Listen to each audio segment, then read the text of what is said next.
Central government తెలంగాణలో చేపట్టిన sir idea ఉందనుకుంటా, already నడుస్తూ ఉంది గత 10-15 రోజుల నుంచి. అయితే ఈ నెల 24 లాస్ట్ డేట్ ఉంది. కావున అందరూ దయచేసి ప్రతి ఒక్కరూ వాళ్ళు ఇచ్చే బిఎల్ఓ వాళ్ళు ఇచ్చే ఎన్యుమరేషన్ ఫామ్ కంపల్సరీ ఫిలప్ చేయండి.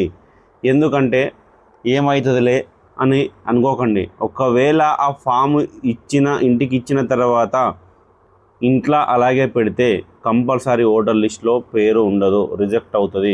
ఈ రాష్ట్రంలో నీ పేరు ఎక్కడ కూడా ఉండదు, తెలంగాణ సంబంధించిన వ్యక్తివే కాదు అని. కాబట్టి దయచేసి బిఎల్ఓలో ఇచ్చిన ఎన్యుమరేషన్ ఫామ్ కంపల్సరీ ఫిలప్ చేయండి. ఆ ఫామ్ ఎలా ఫిలప్ చేయాలో నేను చూపిస్తాను, ఒకసారి చూడండి దయచేసి. ఒకసారి చూడండి. ఫామ్లో మొదటి భాగంలో గత 2002 సరి యొక్క ఓటర్ల జాబితాలో ఓటర్ల వివరాలు. ఒకవేళ నువ్వు ఇప్పుడు నీ పేరు పైన ఈ ఫామ్ ఫిలప్ చేస్తున్నట్లయితే 2002లో నీ ఓటర్ ఐడి ఉందా లేదా? ఒకవేళ లేకపోతే ఫిలప్ చేయాల్సిన అవసరం లేదు. ఒకవేళ 2002లో ఓటర్ లిస్ట్లో నీ పేరు ఉంటే ఫిలప్ చేయొచ్చు.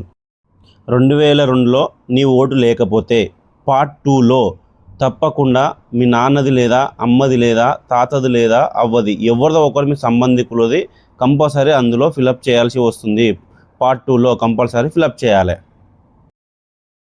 ఈ పార్ట్ 3లో అయితే ప్రస్తుతం నీ వివరాలు ఫిలప్ చేయాలి. అంటే నీ ఎపిక్ నంబరు, నీ కాన్స్టిట్యున్సీ, నీ సీరియల్ నంబరు, నీ పిఎస్ నంబరు తప్పకుండా ఇందులో జాగ్రత్తగా ఫిలప్ చేసి లాస్ట్కు కింద సిగ్నేచర్ చేసి బిఎల్ఓలకి సబ్మిట్ చేయాలి.